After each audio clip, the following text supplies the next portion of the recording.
আমি সেই মেয়ে। বাসে, ট্রেনে, রাস্তায় আপনি যাকে রোজ দেখেন, যার শাড়ি, কপালের টিপ, কানের দুল আর পায়ের গোড়ালি আপনি রোজ দেখেন, আর আরও অনেক কিছু দেখতে পাবার স্বপ্ন দেখেন। স্বপ্নে যাকে ইচ্ছে মতন দেখেন, আমি সেই মেয়ে। বিহারের প্রত্যন্ত গ্রামে দিনের আলোয় যার ছায়া মারানো আপনার ধর্মে নিষিদ্ধ, আর গভীর রাতে যাকে বস্তি থেকে তুলে আনতে পাইক বরকন্দাজ পাঠান আপনি, আর সুসজ্জিত বিছানায় যার জন্য অপেক্ষায় অধীর হয় আপনার রাজকীয় লামপট্ট, আমি সেই মেয়ে। আমি সেই মেয়ে।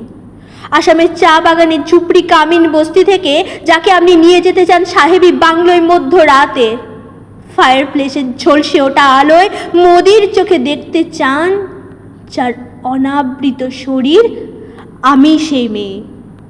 রাজস্থানের শুকনো উঠোন থেকে পিপাসার জল আনতে যাকে আপনি পাঠিয়ে দেন 10 মাইল দূরে সরকারি ইদারায়, আর 20 মাইল হেঁটে ক্লান্ত বিধ্বস্ত যে রমণী খরা কাকে ঘরে ফিরলেই যাকে বসিয়ে দেন চুলোর আগুনের সামনে আপনার রুটি বানাতে, আমি সেই মেয়ে।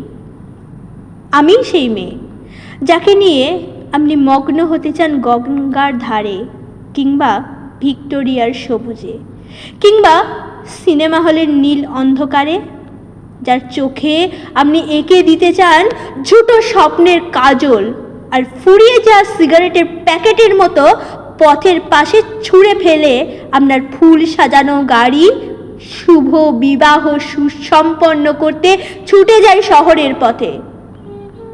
কোণে দেখা আলোর গোধূলিতে একা দাঁড়িয়ে থাকা, আমি সেই মেয়ে। আমি সেই মেয়ে, এমনকি দেবতারাও যাকে ক্ষমা করেন না।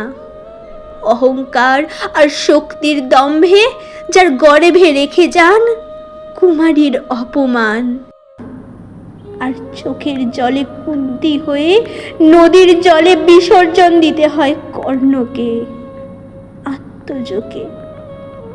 আমি সেই মেয়ে। সংসারের অসময়ে আমিই ভরসা। আমার ছাত্র পড়ানোর টাকায় মায়ের ওষুধ কেনা হয়, আমার বাড়তি খরচে ভাইয়ের বই কেনা হয়। আমার সমস্ত শরীর প্রবল বৃষ্টিতে ভিজতে থাকে, কালো আকাশ মাথায় নিয়ে আমি ছাতা হয়ে থাকি। ছাতার নিচে সুখে বাঁচে সংসার। আপনি আপনি আপনি আপনারা আমার জন্য অনেক করেছেন। সাহিত্যে, কাব্যে, শাস্ত্রে, লোকাচারে আমাকে মা বলে পুজো করেছেন, প্রকৃতি বলে আধিক্ষেতা করেছেন, আর শহরগঞ্জের কানা গলিতে ঠোঁটে রং মাখিয়ে কুপি হাতে দাঁড়ও করিয়ে দিয়েছেন। হ্যাঁ, আমি সেই মেয়ে। একদিন হয়তো একদিন, হয়তো অন্য কোনো একদিন আমার সমস্ত মিথ্যা পোশাক ছুঁড়ে ফেলে আমি হয়ে উঠবো সেই অসামান্যা। খোলা চুল মেঘের মতো ঢাকবে আমার খোলা পিঠ, দু চোখে জ্বলবে ভীষণ আগুন, কপাল ঠিকরে বেরোবে ভয়ঙ্কর তেজ ও রশ্মি, হাতে ঝলসে উঠবে খড়গ, পায়ের নুপুরে বেজে উঠবে রণদুন্ধবি, নৃশংস অট্ট হাসিতে ভরে উঠবে আকাশ। দেবতারাও আতঙ্কে স্তব্ধ হয়ে বলতে থাকবেন, মা মেঘ প্রভাং ঘোরাং মুক্ত কেশিং চতুর্ভুজাং কালিকাং দক্ষিণাং মুন্ডমালা বিভূষিতাং। বিভৎস দাবানলের মতো আমি এগোতে থাকব। আমার এগিয়ে যাবার পথের দুপাশে মুন্ডহীন অসংখ্য দেহ ছটফট করতে থাকবে।